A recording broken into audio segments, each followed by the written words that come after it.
Welcome to Wife of the Party Book Club. Woohoo! Cathy Kirsten and I read a book called Tiny Beautiful Things. It's a book of her advice column, letters to her and her responses.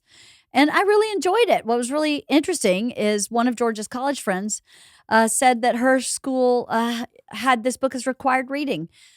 So great for young adults, but I enjoyed it too. Great place to foster compassion for other people, maybe find some advice you might need yourself. Again, it's called Tiny Beautiful Things by Cheryl Strayed.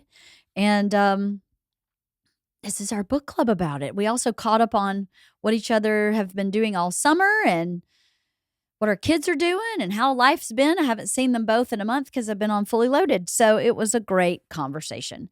I hope you enjoy it as much as I did. Go to birdieboyproductions.com and Wife of the Party tab there if you want to send me an email. Thanks so much for showing up. Thanks for sharing my podcast. Thank you for all your emails. I read every single one. I don't get to respond to all of them, but I do read them. So thank you and keep them coming. Thanks for coming back every week. Enjoy the book club with Cathy and Kirsten. How's Max doing at home? He's good, actually. He's kind of all over the place, but he's good. Yeah, he's got a lot going on. He's taking like 2 classes. He's also doing this like online certification for this like 3D modeling software that he needs, which is good. He's working sort of. What's he doing for work? Well, he's still working for Steven's company. He's been doing that for the whole year. So that is very minimal. I would like him to have a more steady job, but this is only like, maybe 20 hours a week. 20 hours a month. Sorry. Oh, so I was yeah, like, wow, 20 hours more a week steady. is great. Okay, yes, good. No. Okay, 20 hours a month, which was great when he was in school. It was perfect, right?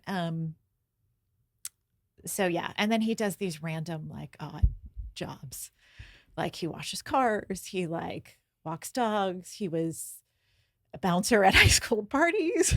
Like what? All he's got going for him with that is height.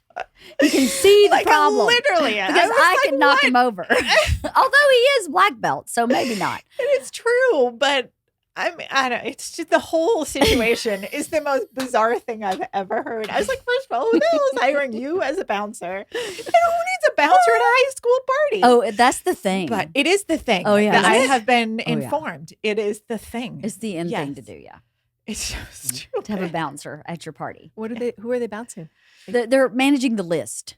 Are you on the list? 100%. Are you on the list or are you not on the list? And then watching drunk girls walk around the front yard. I was like, you're an adult. Like, you better like be very careful about what happens here. Totally. Like, he's a bouncer. I mean, he is a black belt. He is. He legitimately is. He is. And he's gained a couple of pounds.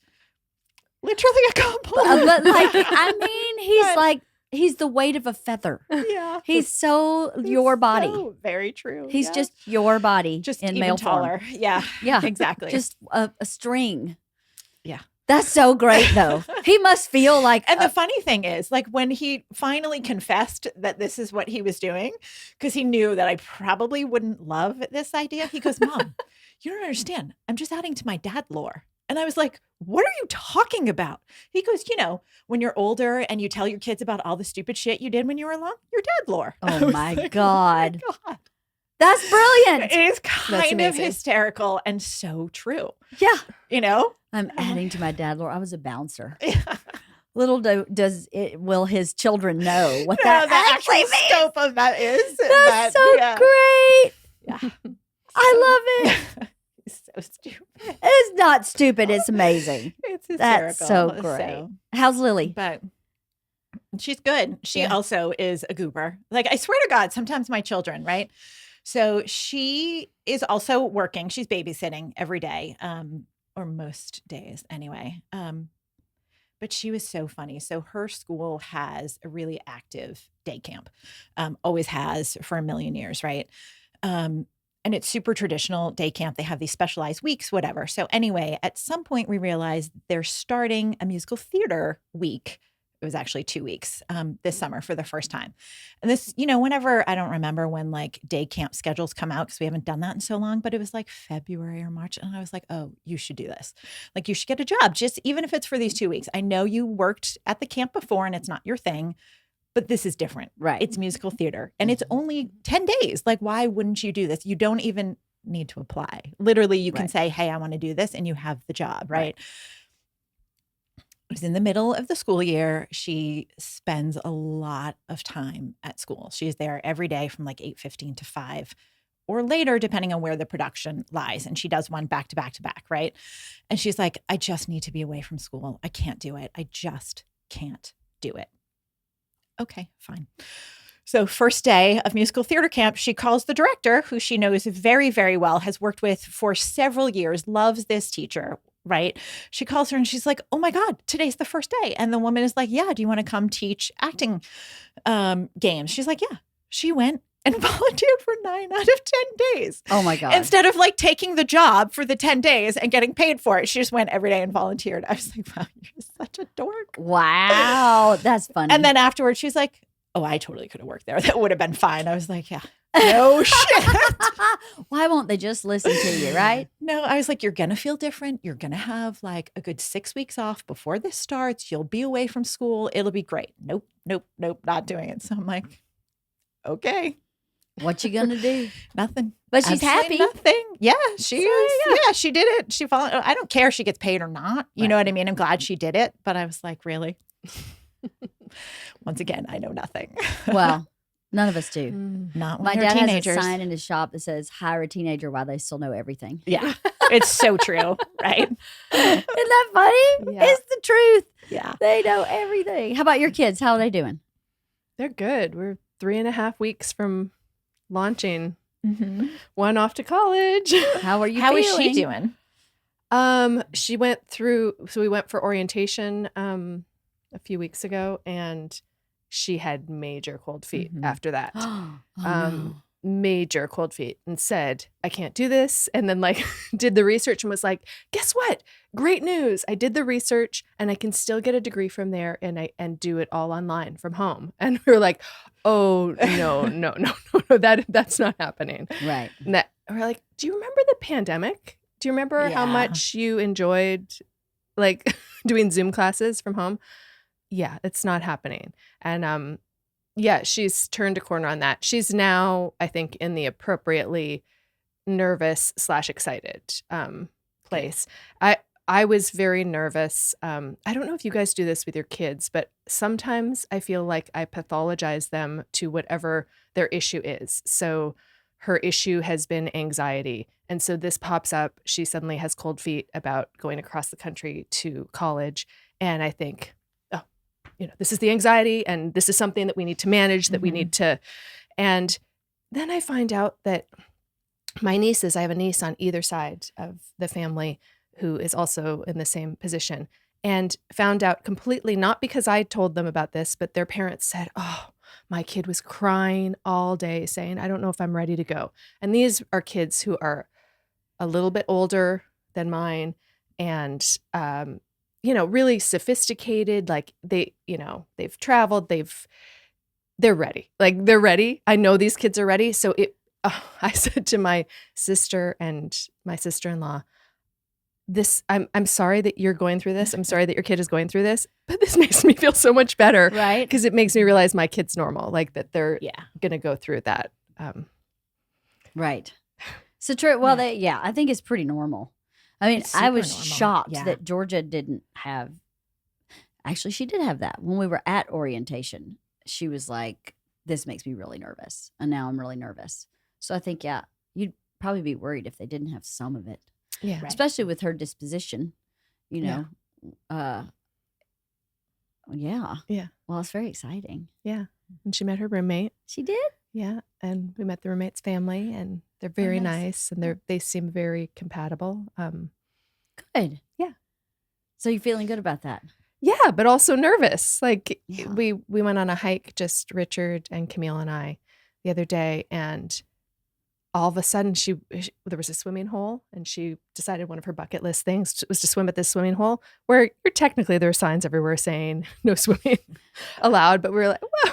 Oh well. And she toxic waste, hop on in. Who knows? She was swimming in this swimming hole, and all of a sudden I turned around to Richard and went, oh, like it just hit me. I just had a moment. I've been fine. Like I've been like, no, we're just doing all the things, like, checklist, all the things you need to buy and do. And now it just hit me in that moment. And he was like, yeah, it's been hitting me a lot too. Wait a minute. You moved.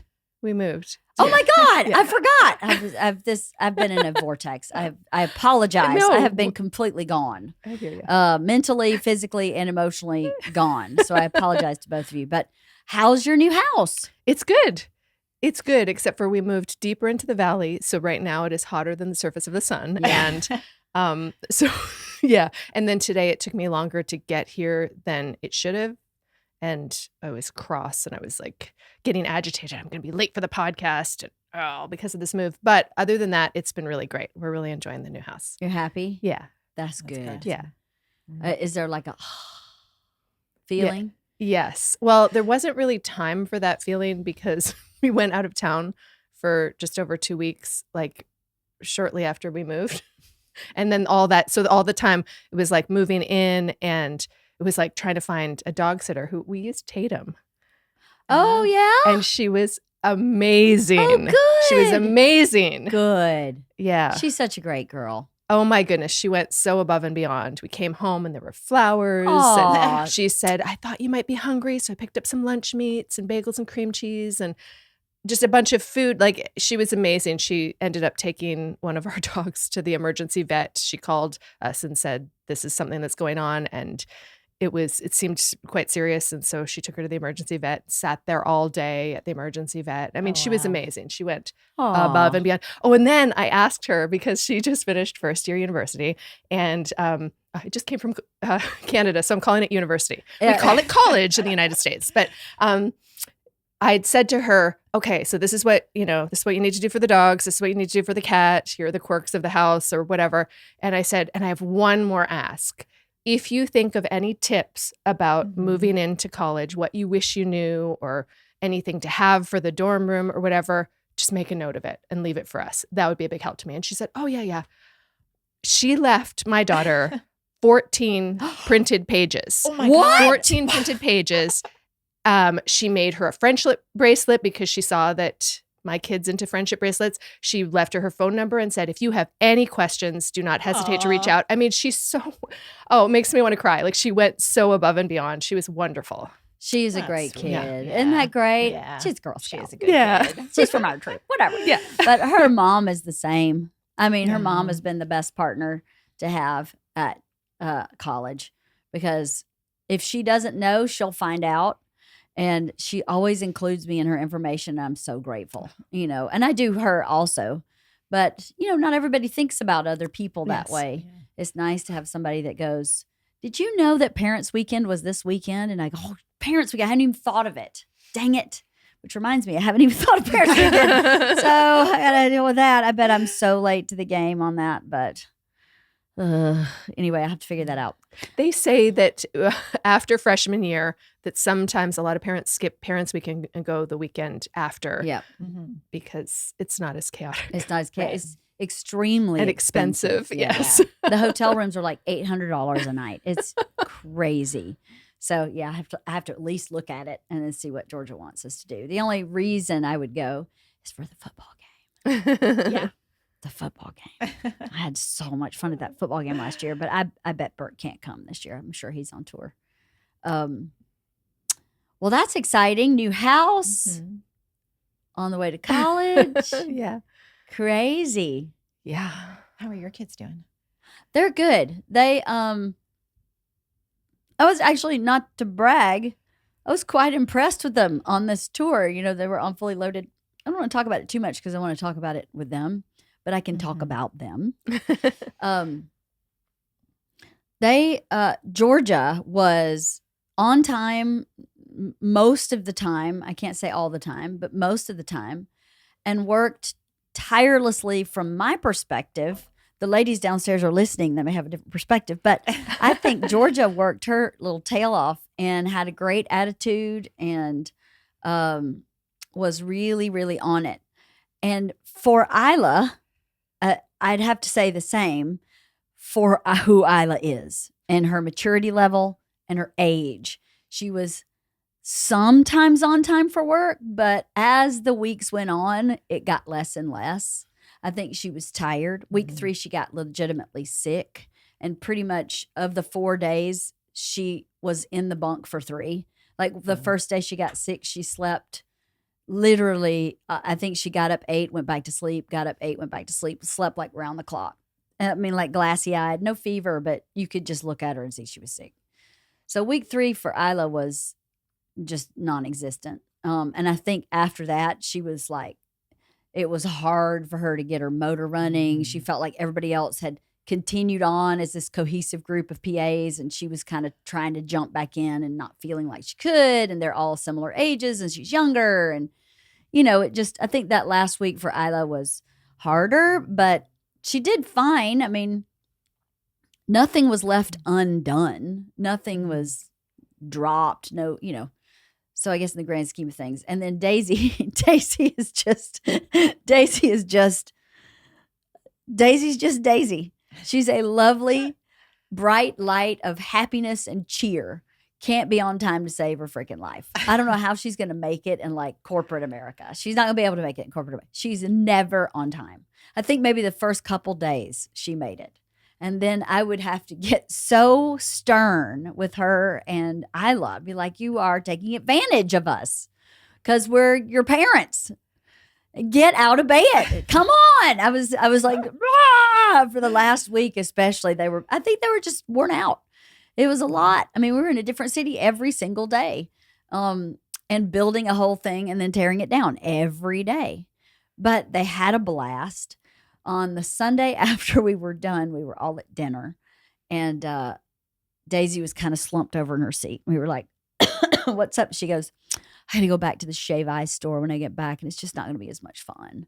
And so Bert was like, well, tell me what you make per day at the shaved ice store. And it was a fifth of what she made a day on Fully Loaded.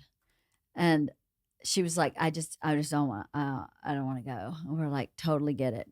I mean, she's making minimum wage. They're only give her 4 hours a day. And you can't really work another job. It's hard to work another job with the shifts that changes all the time. So Bert was like, well, just come PA for us when you're here. Ask us, hey, you have anything for me to do today? And if we do, we'll pay you the day. You work for 8 hours and we'll keep you busy. She hasn't done that yet, but it was offered to her. Georgia has done it. Oh, actually, she did do that. I take it back. When the bus and the semi came back, they both unloaded the bus and the semi. Oh. But we offered it like every day, any day. Come on. We'll give you lots of work, but ask for it, And Georgia has been asking me for it. She should be asking Jennifer, but she's asking me. So it was a good experience. It was really interesting being on the road with Bert as a family. It's not a typical tour because there's so much talent and there's so many moving parts that Bert doesn't typically have to deal with. So it took us a minute to get ourselves kind of calibrated. I felt like I didn't see my kids all day long, except in little like bits and pieces. And part of that makes me sad, and part of it was really great because they were doing their own thing and really working, and they have what they call PA Nation, and they were all like PA Nation pod. They were handling the mascot, and they had a blast, and we did too. But it wasn't like we were on the same bus.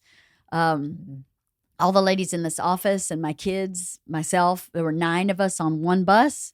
And then Bert was on bus with Peter and other comics.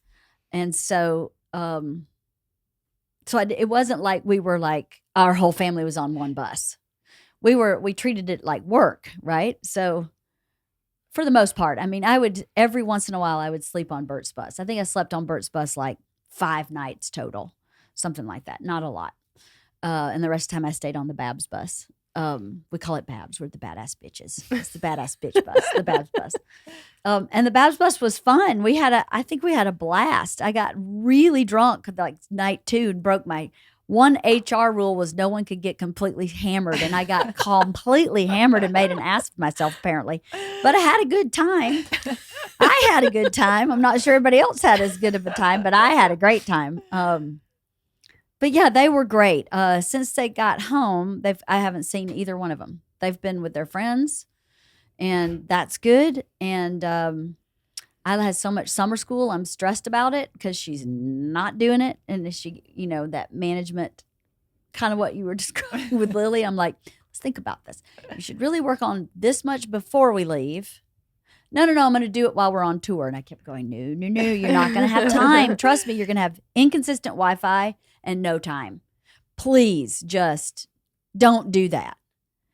That's what she did. Went to Wedowie. The internet cafe is closed. No. There is no place to get internet now. Oh, wow. That's crazy. City. There's nowhere you can go. You can go to the the WH wholesaler grocery store and sit in a cart if you want to use their free Wi-Fi. There's no free Wi-Fi there anywhere. Yeah, internet cafe is gone. They moved to Roanoke. Virginia?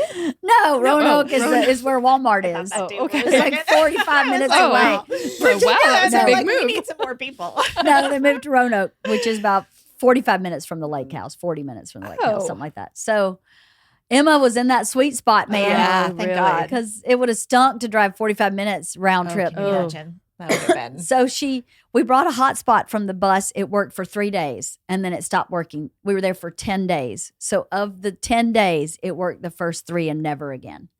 We couldn't get it to find a cell service. I guess being that it was 4th of July, there were too many people on the cell tower is what I was told. And so then the hotspot, it just didn't have enough juice. So she did 2 days of her summer school. And that's it. Has she done any since she got home a week ago? And no. And she has 2 summer reading books and summer school. And she's got to write her college essay. And she's just party hardy. I mean, she went to Oppenheimer and Barbie last night. And then this morning was like, can I go thrifting with my friend today? And I'm like, schoolwork, please. She was like, I have a meeting with my college counselor. And that's part of my essay. So technically, and I'm like, oh my God. Just when you get back from thrifting, will you please just spend a couple hours, So anyway, she's good. And Georgia's having so much fun with her friends home from school. They've been at our house every day, which is awesome. And Bert and I went to the beach this weekend. We haven't done that. He hasn't been to that house since December. How crazy is that? So we went there and spent a couple nights. That was nice. So yeah. That's it. But we have so much to talk about. We got to talk about Girl Scouts. We got to talk about like our. Has anybody done any work on the fall camping trip? Because I have not. Nope. No. So we're maybe a little behind on that. Oh, brother. Oh, geez. This summer messes everything up, though. I mean, it really does. Not having that consistency of the kids in school. They just... Yeah, it's a lot. And then summer has its own challenges, right? Like there's always something happening. Like I feel like it's the busiest summer and I feel like the summer's over. Like it hit me this week. I'm like, it's over, which is the stupidest thing to say because it's July. But it literally, when I look at the calendar going forward, I was like, wow, it's pretty much over. Yeah. Like it's crazy. You go to Newport soon, right? Friday. Oh my God. Really soon. Are you excited? Verdict is out about that. I mean, yeah, it's fine. It'll be fun, but we're going for 2 weeks. And I've been really on the fence about going for 2 weeks this whole summer. I have flip-flopped back and forth. And it wasn't until last week that we decided that we were going to go and stay for 2 weeks. And I'm just ambivalent about that. Why? I don't love being gone for 2 weeks. It's also, it's only part of a vacation, and I don't want to seem ungrateful, but it is, we go with a lot of extended family, and it is very much like the lake house where we cook dinner every night for a group of 10 to 17 people, and that's on us. And that's a lot. I don't hate it. it's fun. We have a blast doing it. We're overlooking the ocean, drinking cocktail. Like there's nothing bad about it. But it's also not necessarily the most relaxing thing. It's also not necessarily, we don't get family time. Right. There's not an opportunity where it's just the four of us. Right. Which is something I really, really is what makes me the most happy. Particularly now that our kids are gone and getting the four of us even in the same room together is a challenge. Like, well, the hell was the last time the four of us had dinner together even? You know what I mean? So I really treasure that. And I know that it doesn't happen. And then we're gone for 2 weeks. We're home for 24 hours. And then we bring Max to college. And oh my God, really? Yeah. we come back after that. Lily has senior portraits and starts school. And I'm like, fuck, the summer's It's over. over. Yeah. Right? Like that's starting what Friday. has hit me. Yeah. And it's not like it's such a stupid thing to say, but that's It's not still how I stupid. feel No, a I little see bit. I see what You know mean. what I mean? So Well, Newport's always been right at the end of your summer anyway. it has. So it's always yes. kind of marked the like brouhaha bigness of here's the end of the summer. correct. Yes. That makes sense. Friday. So I haven't seen you all summer. not at all. I know. I haven't Isn't that seen crazy? either of you all summer. I haven't seen anybody all Yeah. summer. I know. I Yeah. wanted to text you both last week so badly, and then I was like, "No, we're gonna podcast. Save it for the podcast." Why? I don't know. She texted me like 3 times on tour, and I was like, here's a quick short answer. I don't have time. That was it. Hope you have a happy birthday. What'd you do for your birthday? Eat good. Gotta go. We were so busy. I feel terrible. I've been the worst friend this summer to everybody because I've just been So gone. have I. Yeah. I've been gone, and I've been managing things I've never had to manage before, you know, personally and professionally is a whole new place. And I looked at our calendar in the middle of Fully Loaded and went, fall camping trip. I'm the one that always does the camping trips. I don't have time to do the camping trip. I'll just deal with it when I get back. I'm just going to have to deal with it when I get back. I just couldn't even think about it. We'll discuss 5 minutes of Girl Scouts after the podcast. Yeah, exactly. Right. Well, it'll be longer than 5 minutes, I bet, because we have a ceremony we have to plan. Not till the end of August, so we have a little time. But the camping trip is a deal. I know. I love Girl Scouts when we're in it. I don't love Girl Scouts during the summer. Whenever I have to think about anything Girl Scout related, I just think, why do we do this? I know I love it. I do.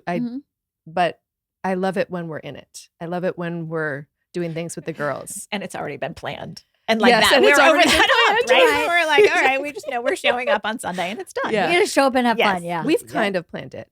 Yeah, we you have. guys- You guys have more planned than I do. Yes. I think that's the part that I'm not loving right now is that I have to plan their badge. We can help Oh, you. yeah. We're happy to do that together. I'm volunteering you for that. In all We're of our happy to do that our together. free time. I Like know, right? Yeah. that's the thing. Oh. Yeah, life is So chaotic. I'm at the lake with Daisy, Sophia, Georgia, and Isla, and I'm reading our book club book.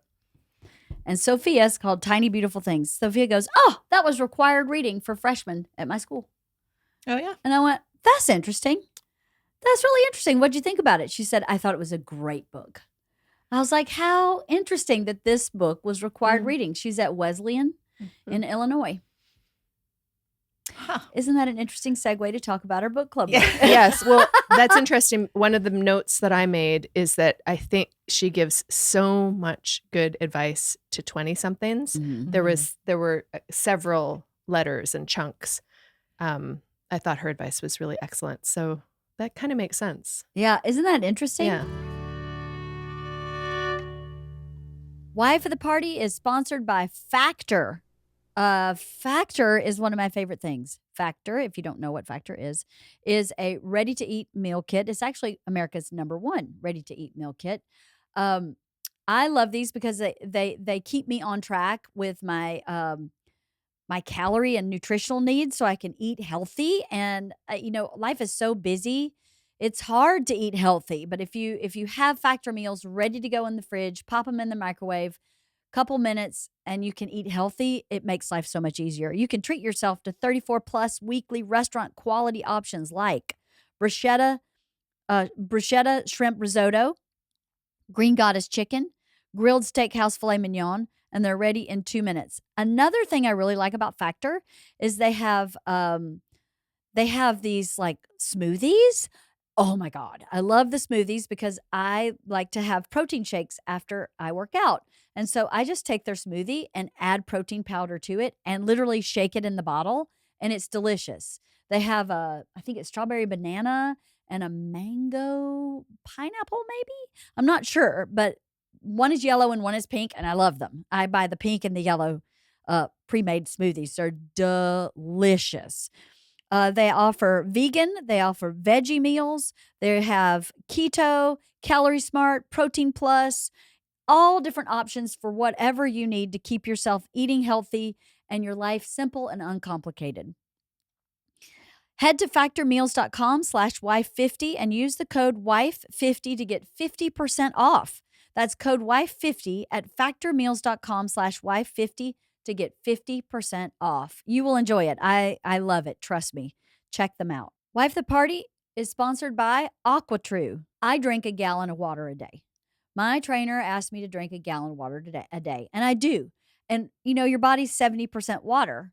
Water helps you maintain a healthy weight. It helps with your skin. It helps with your hair. It helps with your joints. Water is like the magic elixir.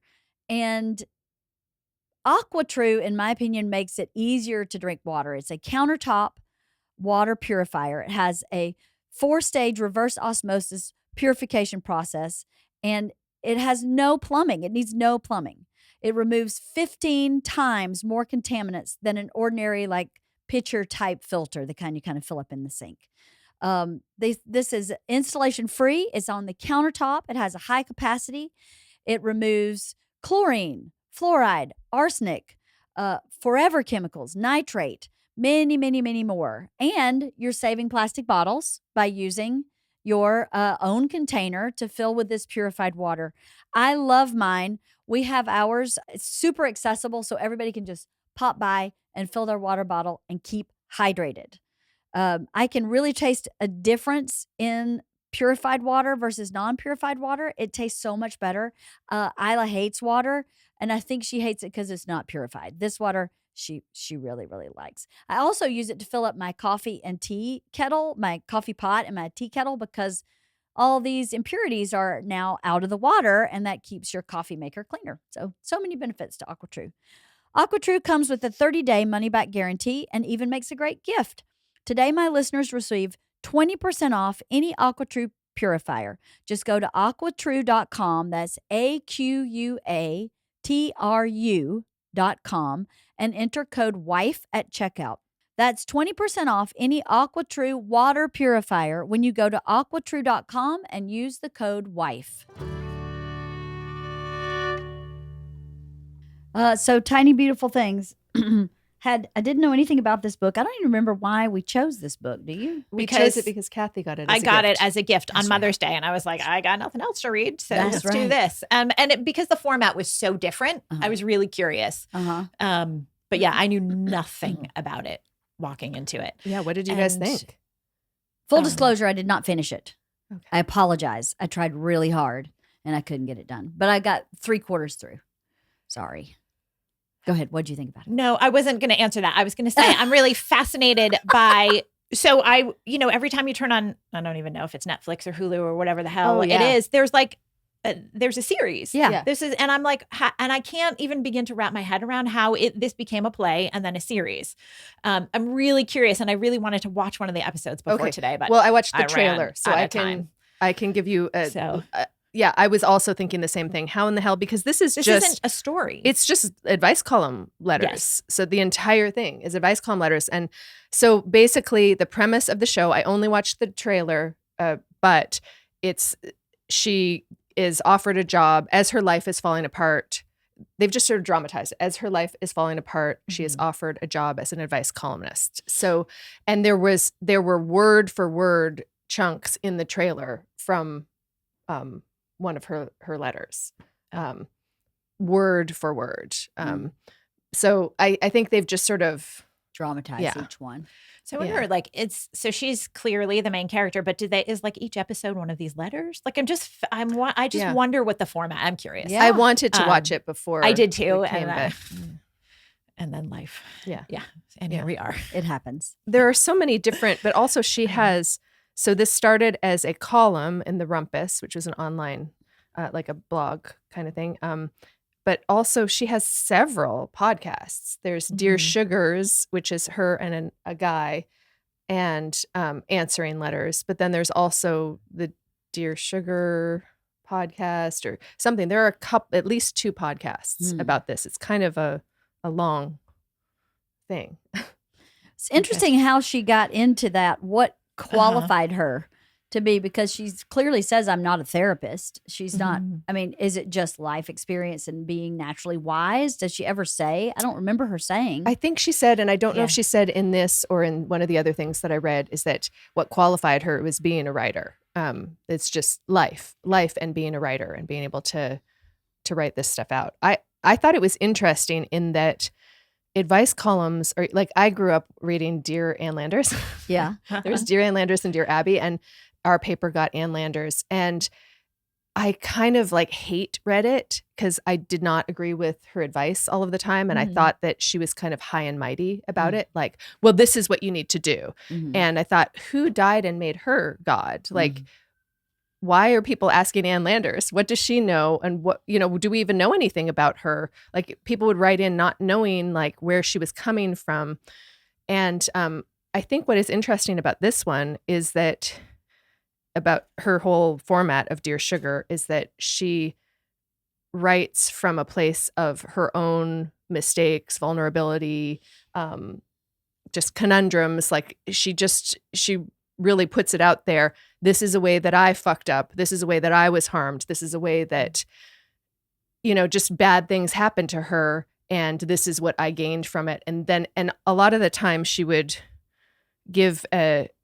make a connection that was very different from the question asked in the original thing.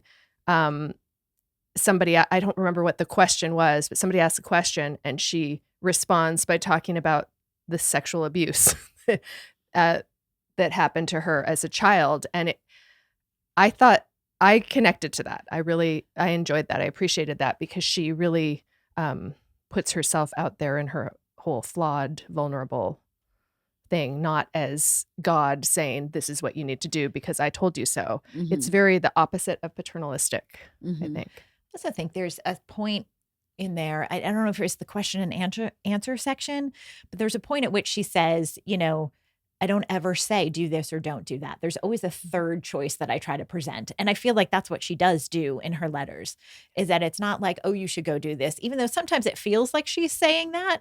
Like she really does try to offer up a third perspective that is maybe a little bit outside of the box of whatever that particular person is writing about, and sometimes that's what you need is the outside perspective, right? That's what people are looking for. Totally. I don't know. I think she did a really good job. Like most of the time I was like, oh, that's pretty good advice. Because a lot of times I read shit like that and I'm like, oh my God, that's as stupid as why would you ever tell someone to do that? That's just wrong. Right. Because who the hell, like, what do I know? Right. But anyway, I'm apparently just opinionated. Really? Yeah, I know. That about you, Jeez. First time discovering that. Yeah, exactly. So I don't know. I thought it was really interesting. And, it was fun to read. I had trouble getting into it in the beginning only because of the format. I think because I had that sort of love-hate relationship with advice columns that once I didn't even know it was an advice column when I started it. And then when I realized that was going to be the whole book, I kind of thought, oh, I don't know.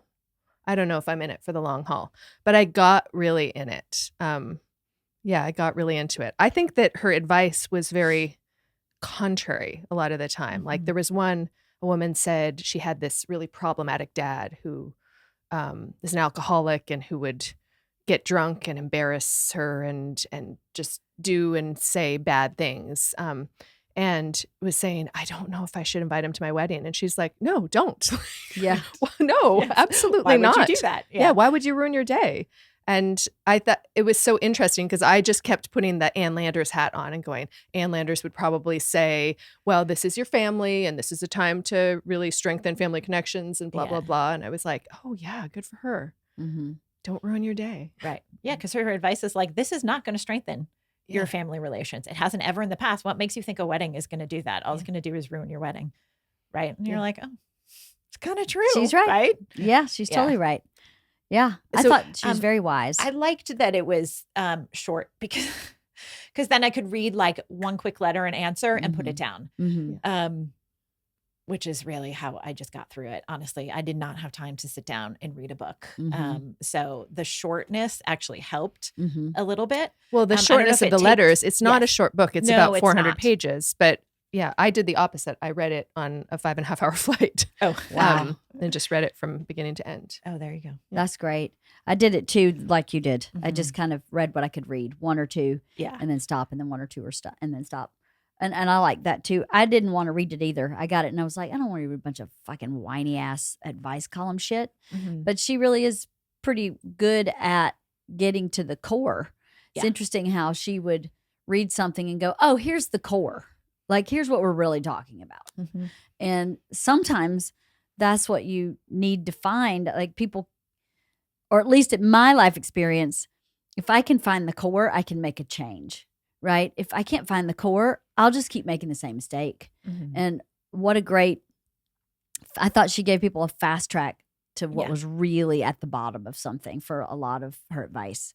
And that's really inspiring to be somebody who just, to read somebody over and over again who just seems to like cut through any minutia, just go straight to the bone.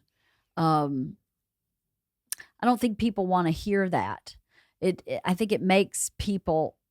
My one thing is, as much as I have great hope in people, obviously I believe everybody can change and everything is positive. It's hard sometimes. It must be hard to be the recipient of a letter and not find the bravery to do what she asks or what she says.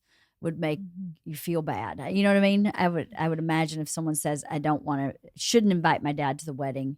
That's probably good advice, and do it anyway and have it fall apart anyway. I want for people to be brave enough to deal with things the way she apparently has as an adult in her own life, you know, that kind of, it's really brave to be able to say no to certain things, to make big changes. I like the book very much. I wish I'd finished it. I kept saying I'm going to finish it. And since Sophia read it, I'm going to give it to Georgia and say, read this book about being an adult. Any particular story hit home for you? Yes, several hit home for me. But one that I just have to mention first is, so everybody signs them like, you know, lost and questioning or whatever, except for Elisa Bassist. I know, right? Signed it, Elisa Bassist. And I was like, oh, it's a little Easter egg to the podcast. Yeah, right? I did the same thing. And I went, wow, I really enjoyed what she said to Elisa. Yeah. I was like, I know it must have happened before she started really writing. Yeah. It was very cool. She kind of kicked her ass. Yeah. Yeah. And I was like, she said, if you're a writer, write. Get writing, kid. Right? Yeah. It was really cool. Yeah, no, I forgot about that. How about you? Anything stand out? I can't remember it right now. But I remember her first sentence in her response was basically like, no, don't invite him, like, you moron. But it wasn't that. It was very clear. Actually, I wonder if I can find it. But it was super. And I was like, oh yeah, just tell it like it is, sister. Yeah. Oh crap. I can't remember what it was. I did a very half-assed notes taking here. I flagged things that I wanted to remember, that I never made notes on them. So I don't know what all of these mean. Oh, that's so awesome. That's funny. I do not know what they all mean, but I did take some notes. Oh, yeah, this one. There's a crazy lady living in your head. Right? There was the woman talking about, what was she talking about?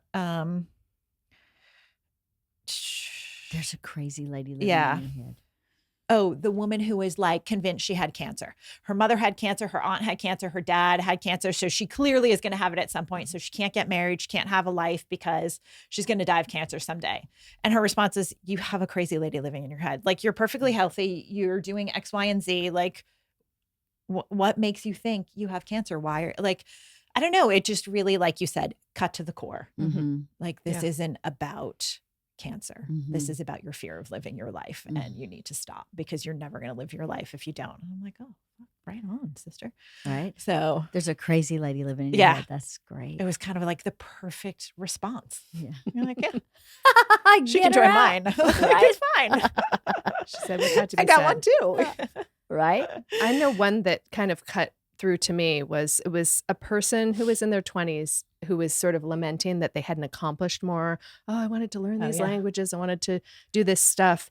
And that was me. That was definitely me, a feeling that I always had to accomplish. And if I hadn't accomplished these things, and it reminded me of that saying, the best time to plant a tree is 20 years ago. The second best time is now. And that just takes my breath away every time I hear that, because it's like, oh, the second best time is now. I'm definitely somebody who has ruminated over what I didn't do in the past, and like, oh, if I had.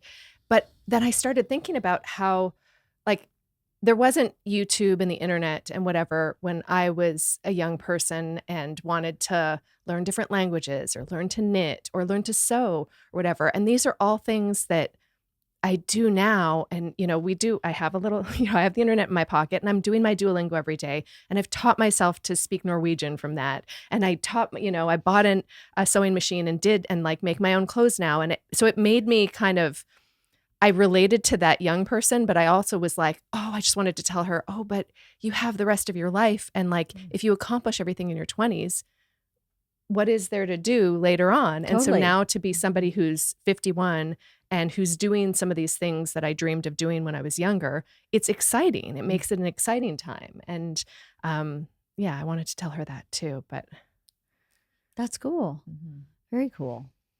The one that stuck out to me was the one where she had a friend who was an artist who had been raped 3 times, and how she compartmentalized that rape is the same way that I did with my date rape, where I went, I can give this guy everything, or I can go, that was one moment in time. And I choose that was one moment in time. And fuck that guy. And my life is great. And don't give him any power. It was something similar to that, where I went, oh, that's great. I've never heard anybody else that described it the way that I dealt with it. And no one taught me how to do that. I just made that decision one day. I just went, why am I doing that? That's stupid. That was 15 minutes of my freaking life. If not even that long, but you know what I mean? It was a short period of time. So I was like, wow, that's really, really cool. That made me feel good. I don't know why. I guess just to go, oh, someone else thinks that way too. That is a viable way to manage trauma in some ways, Can't manage all trauma that way, but that one-off incident just was like, yeah, it's nothing. Pass. I'll pass on that. I'm sorry, I'm checking this. My daughter is taking Mac to get his sutures out because, I don't know if you know this, but Mac freaked out with the fireworks 4th of July. Tried to jump over his dog gate and complete rupture of his ACL. Total surgery while we were on tour 2 weeks ago today, and today he's getting his sutures out, and Georgia's taking him. I just want to make sure she's okay. Doesn't need any help. Yep. Yeah, So that happened. I have to say, I am so over fireworks. I'm so over fireworks. Yeah. It's just so damaging. Yeah, our emergency vet visit, Tatum's emergency vet visit, was also fireworks related. Really? And, yeah. And it's so stressful to the animals. It's so stressful to the animals who live in our homes. But, imagine all of the animals that are living out in nature, how stressful that it, I'm over them. Like have you seen those like drone fireworks? They're like gorgeous. light shows. They're Yes. beautiful. Yep. And they're not loud. Yeah, right. It just seems like, I read a story about a woman, it was a Huffington Post essay, a woman who had come from Serbia during the war, and her host family took her to 4th of July fireworks, and she had a complete PTSD breakdown. Oh, I'm sure. And that, I just think it must be so traumatic to so many people from different circumstances. I'm just over fireworks. Yeah, Mac's over them too. Yeah. Yeah. It was So is pretty Millie. bad. Yep. Is he still healing okay? He's doing great. Sorry, doctor, but we haven't even put the cone on him. He hasn't even touched his leg. He's using it really well, almost too well. a squirrel ran in front of him when I was walking him outside because he has to be on a leash, and he took off, which I wasn't expecting. Whoops. Sent me flying, drugged me across the yard. Like I have like grass stains on my shoulder, and screwed up my finger, got wrapped up in the leash. And I was like, well, I guess it's working. That leg is definitely working. Almost killed me just going after a squirrel, but he's depressed. He's coming to work today because I have not been home. I mean, I haven't been home. I got home and haven't been home. We worked here in the office a lot last week, not to mention, Bert's family, Bert's mom and dad were here until this morning. And Isla's birthday was last week. And it's just been like, you think you get home, you go, I get caught up on all these things. I haven't not called you. I haven't called Sandy. I haven't called anybody. I worked out one time. That's kind of it. I went to the beach with Bert's parents. I ran into Sandy at the vet. You did? The old watering hole. Doctor, right? Totally. Our cat died too while we were on tour. Gus died. Oh my God. Yeah. Gus died when we were on sorry. tour, which was really traumatic. We were very sad. He was a great cat. He was a great cat. He was the best cat I've ever had. He got sick. Ruth took him to the vet, and the vet was like, he's terribly dehydrated. He's lost 2 pounds. And he'd been in April and had blood work because he was having health issues then, and they found out he had really high blood pressure. So put him on blood pressure medication, and he was doing great. He just took him in like right before we went to get a follow-up on his blood pressure medication. They were super happy with him. No problems. And then Ruth was like, he's not pooping. He's not pooping. Like a couple days. And I went, well, obviously call the vet. And the vet said, he's an old cat. Sometimes they get constipated, his hair and whatever. So give him some milk and see if he goes. So gave him some milk, didn't go, called the vet back. And the vet was like, we can't take him for a couple days. We don't have an appointment. So just keep, make sure if he's eating and he's going to the bathroom, otherwise keep giving him milk. Just watch him. If something changes drastically, then let us know. And something changed drastically. He went outside and hid outside. And I went, oh, when cats hide, it's not good. So she found him and she took him to the vet. And the vet called me and said, he has no blood pressure. He's going. I'm gonna hydrate him. And I'm going to x-ray and see what's going on, see if there's something we can do. And I'll call you in 2 hours. And I was like, oh my God. And she called me back in 2 hours and said, actually, he's doing much better. He was severely dehydrated, but he does have lung cancer and stomach cancer. She said, I don't think he's in terrible shape where suffering is concerned. I can make him very comfortable. But I want to keep him here and make sure he's stable before you come home. And Bert and I was like, should I fly home? I mean, what should I do? And I asked the vet, I said, what should I do? Like, if you were me, what would you do? And she said, well, he seems really stable now. He's pretty stable. So I think he's going to be okay. She said, my prognosis would be 2 weeks to a month. So I think you have time to get home and, have some time with him and say goodbye. And we didn't make it. Ugh. He died at the vet, which fucking kills me because who wants to die at the fucking vet? So that was really hard. And, he was my guy. I slept with him every night. He slept with me every single night. Ugh. And so I've gotten home and I've turned the corner and go, oh, it's my cat. My cat. I can't bring myself to deconstruct his stuff. Like his food's still there, his water's still there, his litter box is still there. I can't seem to he had a chair in my bedroom where I had a little cat mat and I can't wash it. I just can't deal with it. I'm just not dealing with it. So that sucked. That happened the very last week we were there. It's the worst part about going away. It's absolutely the worst part about going away is leaving the pets. Yeah, no. That's really hard. So anyway, that was a bummer. He died the night before we got home. We missed him by one night, which really sucked. But Mr. Bad, loved that cat. So anyway, that was no fun. Wah wah. Debbie So Downer. sorry. I know. But anyway, what else can we say about this book? Shortest book club in history. We've talked about it for like 10 minutes.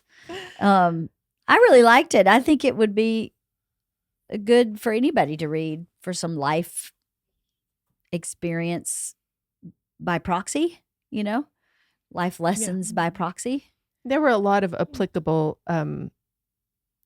letters. There were a lot of relatable ones. And I mean, then there were a lot that weren't. Like, I don't have to worry about inviting my parents to my wedding, Yeah. Yeah. But like, even those were interesting, and everything. She has a very good way of applying things to different situations. So even the ones where it's like, yeah, that's not my journey.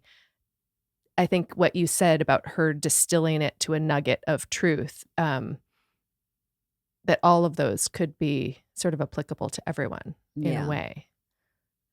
I felt there were very few that I didn't care about.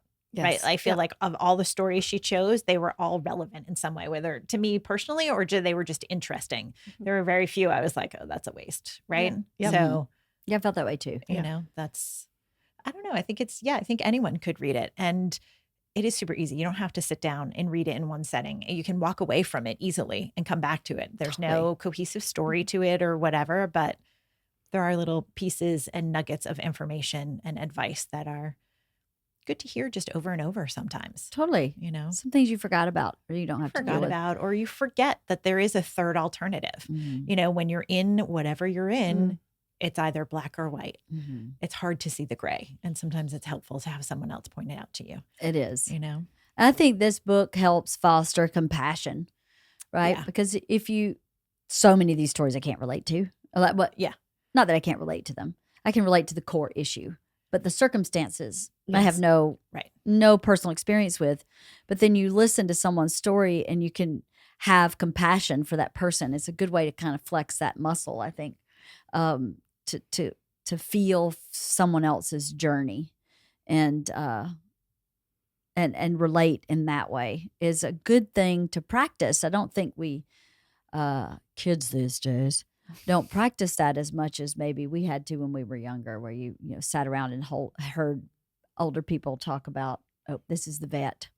Talk amongst yourselves for 1 second. If you don't mind. I think another thing is she's just a great writer.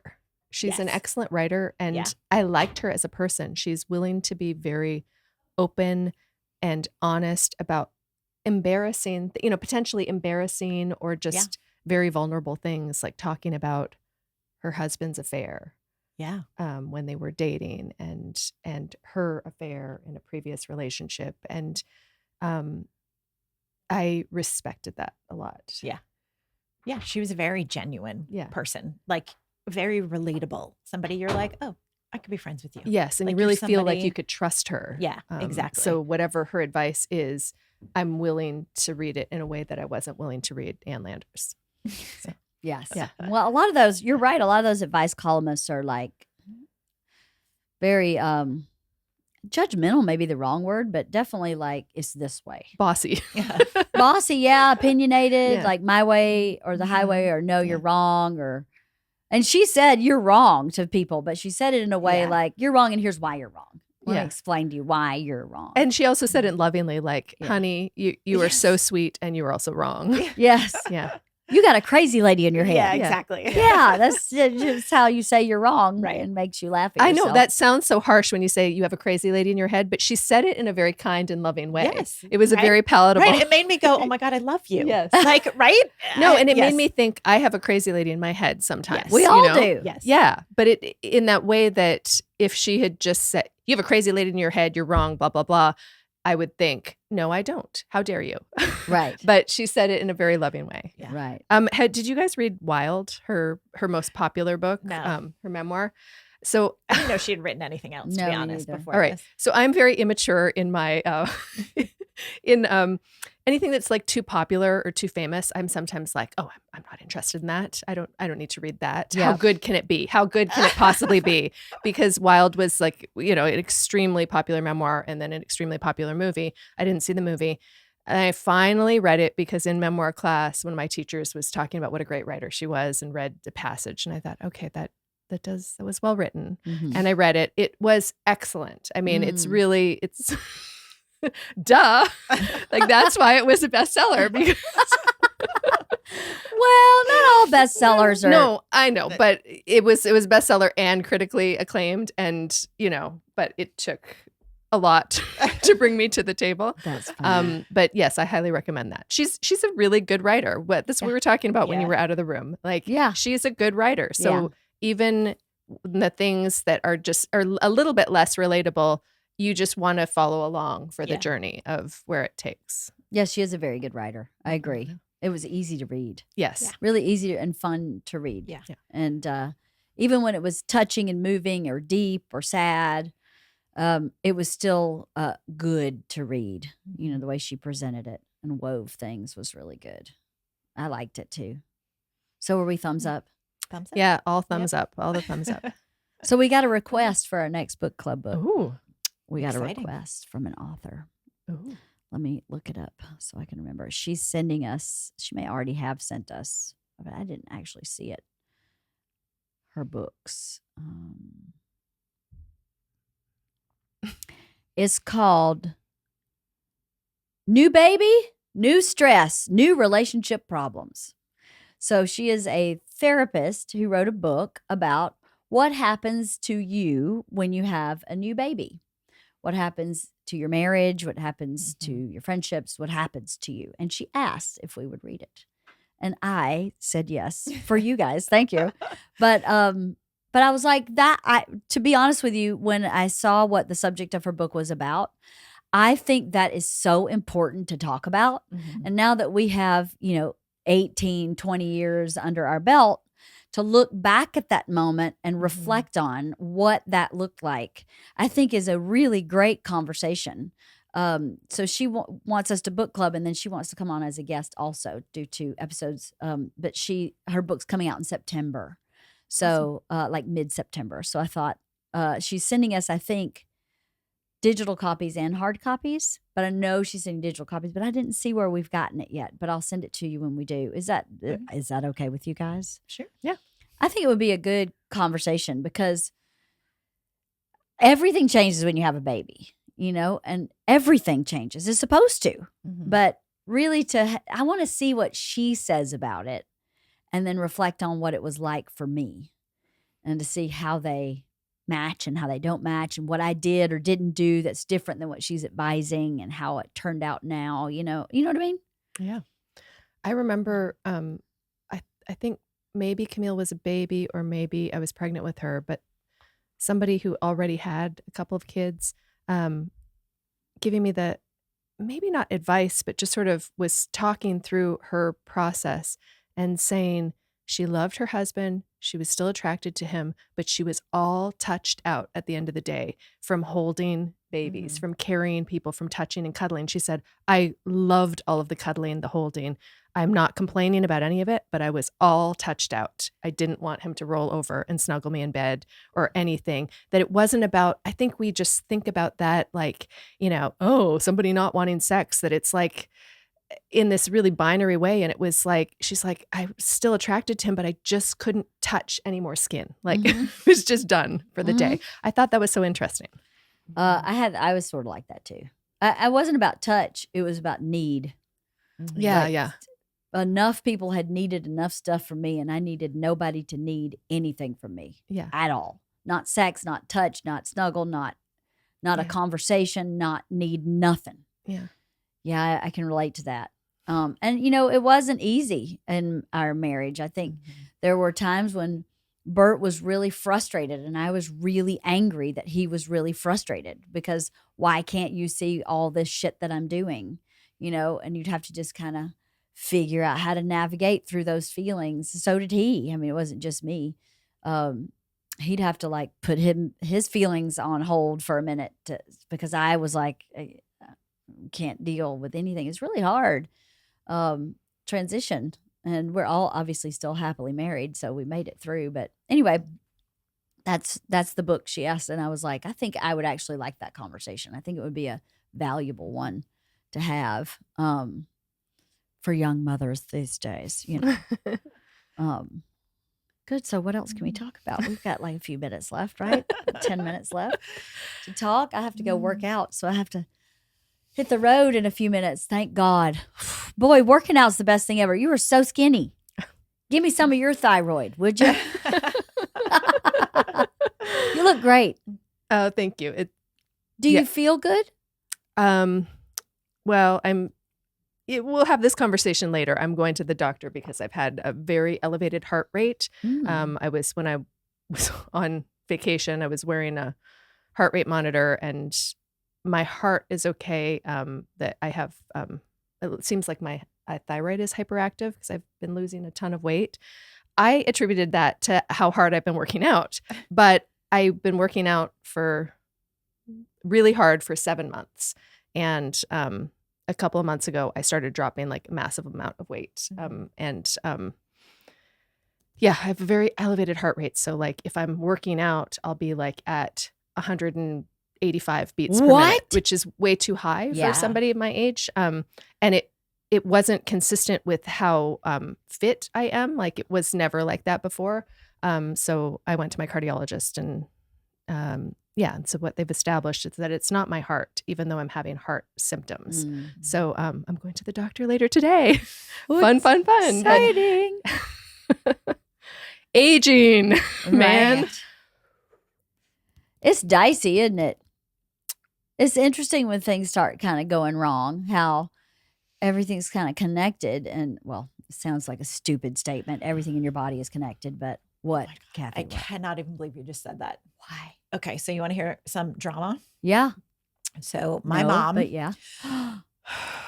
I'm actually not even sure I can talk about this, but the very short version is my mom is having trouble with her knee. She needs a knee replacement, doing everything she can to avoid it because she doesn't want to have that surgery, right? So she has this injection in her knee to alleviate pain, not cortisone, that never worked, whatever, right?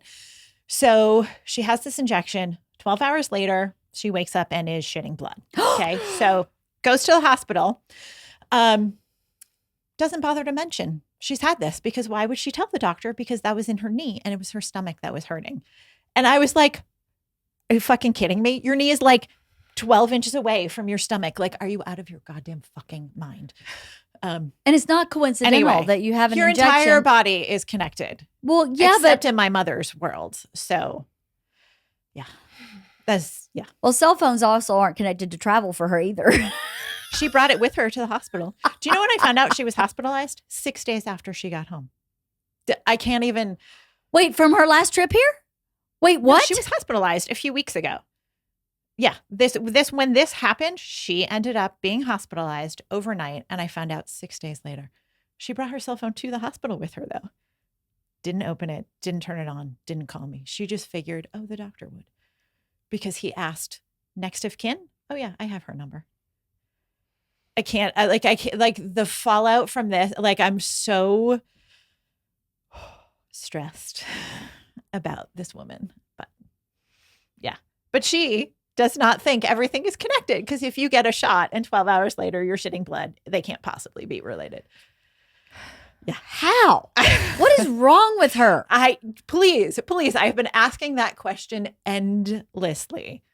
And then all of the subsequent things, like, why wouldn't you call me? Why would you think that sending an email after you got home and then my not responding was like, oh, she forgot? Yeah. What? She typed the wrong email. Like, instead of picking up the phone and calling me and telling me any of this happened, she sent me an email and typed the wrong email. So I never got it. And she's like, oh, yeah, that's weird. My daughter didn't call. And didn't think at that point to pick up the phone either until 6 days later, when on my birthday, she called me. Oh, my Lord, have mercy. Oh, so she wasn't even calling about that. She was calling to say happy birthday. Oh, by the way. Goodness. And I was like, God, what is wrong? Why do you sound so terrible? Oh, from being hospitalized. And I was like, what? Yeah. Oh, my God, Cathy. Yeah. Happy birthday. Drama, Well, drama, I got drama you something with that beautiful woman. for your birthday. It's absolutely beautiful. Actually, Isla picked it out. We found it and she went, "This is a Cathy Fromkin." And I went, "Oh, I think it That's is a funny. Cathy Fromkin." She's like, "We have to get it." So it has traveled on a bus from Alabama and then in a Sweet. car from here to the beach house. And it is now sitting in my garage. My beach house, a million times I was like, "You need to just go put that in the car right now." But it's fragile. Mhm. And I didn't want to put it in the car and then drive around with it. I wanted to put it in the car and bring it home. Right. Got it. And I totally you, forgot it.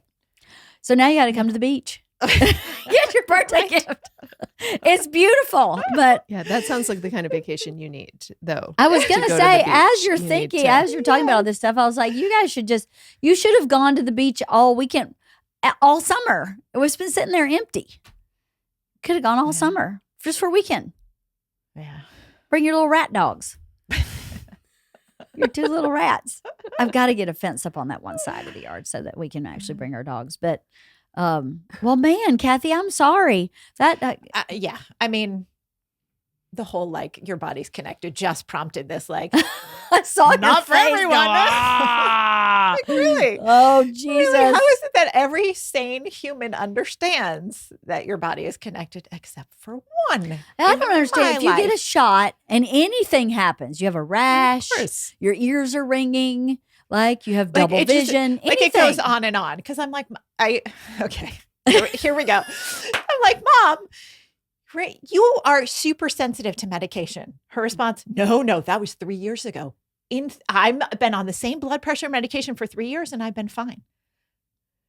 While that is true, do you remember 3 years ago, we had to go through 3 medications, 2 of which you had severe reactions to. Like you are super sensitive. Nope, I'm good. Oh my God. Like, how do you rationalize? How do you parent somebody who's not based in reality? Like, that's really what it comes down to. Like, you cannot help somebody who just literally like thinks so differently. Yeah. You know what I mean? Yeah. Like, it's so fucking frustrating. Like, I can't possibly do anything Yeah. with that. You know what I mean? Yeah. You're like, Yeah. I can relate a little bit with my dad. He's not quite that bad. your dad does not. No, but stuff like this, right? Go get some hearing aids. I Mhm. spent my entire time at the lake going, I'm going to move this back. "So, Daddy, the fire pit looks awesome." What'd you say? Yeah. And you know how exhausting it is to talk at that volume for like 10 days? And I kept going. And finally, we were sitting in the fire pit. Bert goes, "Jimmy, you got to get some hearing aids. Like you got to. Like we're yelling." And he goes, "Well, I can't hear nothing." He goes, "Because you need some hearing aids." And I'm like, I've been saying this for fucking years. And he keeps talking about, well, he's got to do this Medicaid.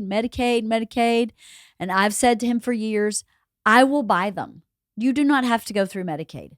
I will purchase it because it will improve my life as Right. well as yours. Yeah. Please.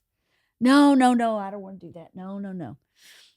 So Bert gives him this huge speech about letting us help him, letting us take care of him. That it's the joy of our life to be able to take care of the people we love.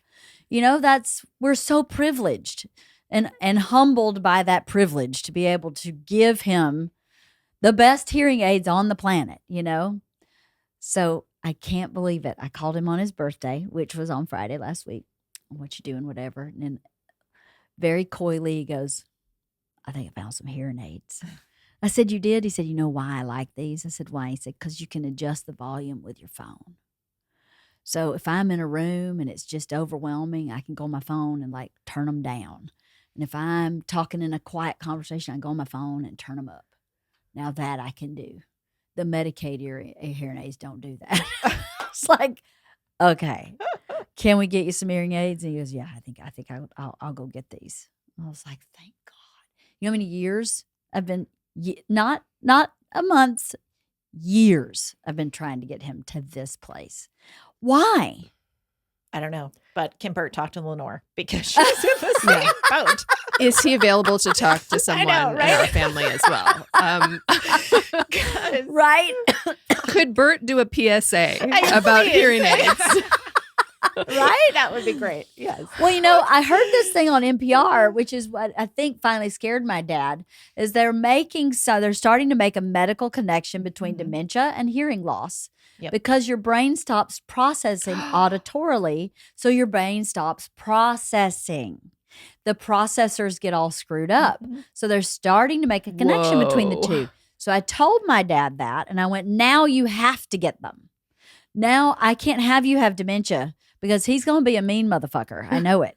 His daddy was mean as fuck with dementia. He was like violent and not that way before. And I'm like, I could see that happening because he would be really frustrated all the time. And he doesn't do well with frustration management. He doesn't. He never has. So it's like, now you have to. Like, I don't even know if it's true or not, but why risk it? If they're starting to thread the needle, let's just fucking thread the needle and get some hearing aids. And I think that piece, and then Bert saying, you have to do it. I can't have a conversation with you. And we'll pay for it, I think. And he read an article in the AARP magazine about these that have the remote that goes with your phone where you can change the shit. And now he's okay. So, yeah, isn't that fascinating? It made sense when I heard that NPR. I was like, makes total sense. Because it's all connected. Yes, it's all connected. The knee bone's connected to the ear bone, right? Seriously, right?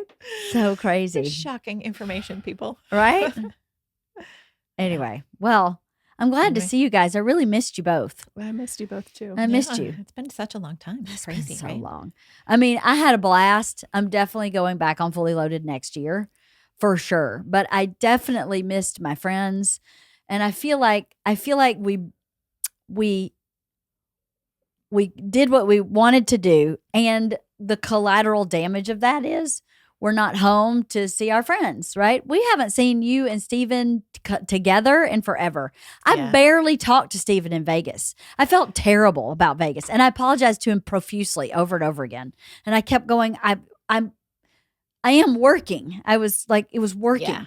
But the after party, there were like 80 people there. And I saw Steven and Eric and I tried to get his tickets with Eric, and the box office screwed up his tickets and my friend Christina Rumbley's tickets, and they screwed up 3 tickets, and they were all my personal people. And I was like, really? Like, I made sure, please make sure there's 3 Gruzins, 1 Fromkin, just put them together. I should have just made it 4 Gruzins. But I didn't because you were coming. Right. So I had 2 Fromkins, 3 Gruzins, and I asked anyway, it just all got screwed up. And I kept trying to make my way through this party to their group. And every time I turned around, someone grabbed me, and I couldn't get there. And I just kept apologizing. I felt like his whole trip was me apologizing. So it felt terrible. You have to just think about it like a wedding.